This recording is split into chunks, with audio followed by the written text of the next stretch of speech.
আসসালামু আলাইকুম সবাইকে, আশা করি সবাই ভালো আছেন। আমি সম্রাট, আর আপনারা দেখছেন আমার YouTube channel Sam topic and tips. বন্ধুরা, আজকে আমি চলে এসেছি কিশোরগঞ্জের ঐতিহাসিক পাগলা মসজিদে। এই মসজিদকে ঘিরে রয়েছে অনেক ইতিহাস, অনেক মানুষের বিশ্বাস এবং নানা ধরনের গল্প। আজকের ভিডিওতে আমি আপনাদেরকে পাগলা মসজিদের ভিতরে পরিবেশ এবং আশেপাশের জায়গা এবং সেখানে আসার অভিজ্ঞতা কি সেটা দেখাবো। তাহলে চলুন, বেশি কথা না বাড়িয়ে দেখে আসি কিশোরগঞ্জের ঐতিহাসিক পাগলা মসজিদ। ভিডিওটি ভালো লাগলে অবশ্যই লাইক, কমেন্ট এবং শেয়ার করবেন এবং চ্যানেলটি সাবস্ক্রাইব করবেন এবং পাশে থাকা বেল আইকনটি প্রেস করে রাখবেন। তাহলে চলুন, দেরি না করে চলে যাই মূল ভিডিওতে। তো বন্ধুরা, এই হচ্ছে ঐতিহ্যবাহী পাগলা শিব মসজিদ। এটা রোড, আশেপাশে গাড়ি বা মসজিদেরই কাজ চলমান রয়েছে। অনেক জায়গায় ভেঙে চলে গেছে, সেগুলো মেরামতের কাজ চলছে।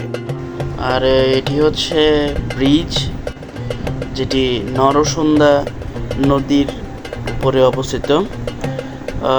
এখানে যে পাগলা মসজিদ আছে, যে পাগলা মসজিদের নামকরণ নিয়ে একটি প্রচলিত লোককথা আছে। সেই মসজিদটি আসলে একজন পাগল বা আধ্যাত্মিক সাধক ব্যক্তি বলা যায়, এই এলাকায় বসবাস বা সাধনা করতেন আর কি।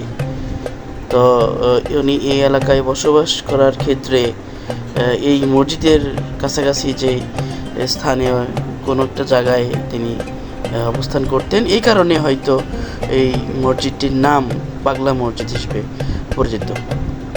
তবে বিষয়টি নিয়ে নির্ভরযোগ্য ঐতিহাসিক প্রমাণ সীমিত থাকায় এটিকে নিশ্চিত ইতিহাসের বদলে প্রচলিত কাহিনী হিসেবে বলা ভালো।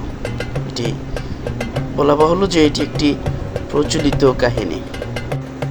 এই পাগলা মসজিদ ঠিক কত সালে প্রতিষ্ঠিত হয় এবং চালু হয়েছিল এর নির্ভরযোগ্য কোনো নির্দিষ্ট সাল পাওয়া যায়নি, আমরা পাইনি সেক্ষেত্রে। তবে প্রচলিত একটি ইতিহাস অনুযায়ী বলা যায় যে এটি 19 শতকের শুরুর দিকে পুরনো মসজিদ হিসেবে ধরা হয়। জাস্ট 19 শতকের যে সময়টা আছে, ওই সময়টাকেই আর কি এটার উৎপত্তি স্থল ধরা যেতে পারে।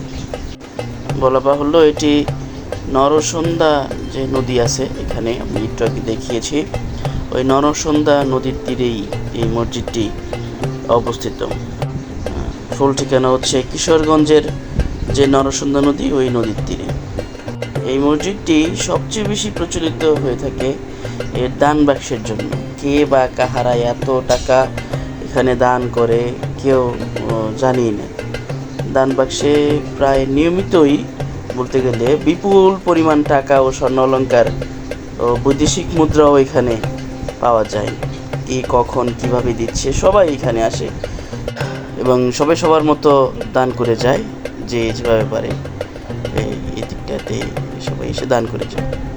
এদিকটা হচ্ছে মসজিদের ডান দিক আর কি। ডান দিকে আমরা যখন যাই তখন তার আগে, আর এই যে দোতলা যে তিনতলা যে বাড়িটা দেখতে পাচ্ছেন, এটি হচ্ছে মহিলাদের যে সম্পূর্ণ নামাজের স্থান।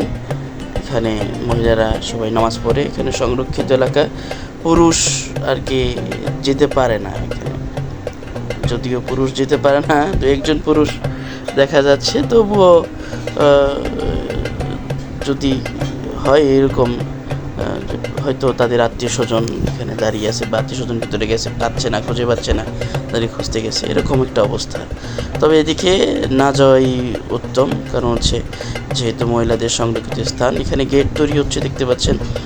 আর এটা হচ্ছে কমপ্লেক্সের যে ইসলামিক পাগলা মসজিদে ইসলামিক কমপ্লেক্স আছে, এটা হচ্ছে তার পেছন ভাগ। আমরা যে সামনের সাইড দেখছি, সামনের সাইড থেকে এটা হচ্ছে ওই পিছন সাইড। এখানে এসে আমি যতটুকু অভিজ্ঞতা পেলাম আর কি, হয়তো এটা ভবিষ্যতে কোনো বড় মাদ্রাসা বা কোনো বড় পার্কিং জোনের জন্য রাখা হয়েছে। এই জিনিসটা কি আমি জানি না। এই সম্পূর্ণটাই হচ্ছে একটা খালি জায়গা। আর এখানে যত যাই দেখতে পাচ্ছেন এই ফুচকাওয়ালা, তারপর হচ্ছে আমার মতে এগুলো একটা সৌন্দর্য জিনিস প্রতীক। এটার মধ্যে এই ফুচকাওয়ালা বা এবং এই চটপটি বা এই যাই বলেন এগুলোকে ঢোকানো ঠিক হয়নি। এটা এই কমপ্লেক্সে যারা আছে তাদের দৃষ্টি আকর্ষণ করে বলছি আপনারা একটু দেখবেন। এবং তার সাথে আরও দৃষ্টি আকর্ষণ করছি যে এখানে যে একটা এই ময়লার ভাগাড়ের মতো তৈরি হয়েছে। স্তূপ জায়গায় জায়গায় স্তূপ দিয়ে রেখেছে, কিন্তু এই স্তূপগুলো কখন সরাবে বা কিভাবে সরাবে, হয়তো বৃষ্টি পড়ছে কতক্ষণ পরে সরাবে জানি না। তবে এগুলো যত তাড়াতাড়ি প্রতিদিন যদি সরিয়ে ফেলা হয় তাহলে খুব ভালো হয়। যেহেতু পিছন সাইড কারোর নজরে দেখার মতো নেই, এখানে শুধু মহিলারা আসে, মহিলাদের সংরক্ষিত স্থান আসে। আমরা আর ওদিকে যাচ্ছি না, এখানে থাকছি। আর যাই বলেন, আমার আজকে ভ্রমণ সঙ্গী হচ্ছে আমার এই বাইক এবং আমার এই আম্মু।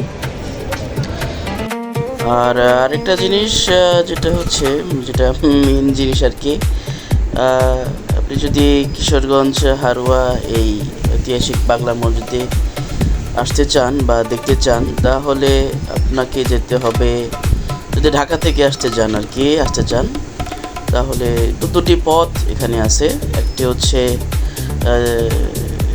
কিশোরগঞ্জের যে বাস আছে, কিশোরগঞ্জগামী যে বাস আছে, ওই বাসে করেও আপনি এখানে আসতে পারবেন, আবার ট্রেনে করেও এখানে আসতে পারবেন। বাসে করে আসলে বা ট্রেনে করে আসলে যেভাবেই আসুন না কেন, হয়তো 110 কিলোমিটার বা 115 কিলোমিটার দূরত্ব হতে পারে।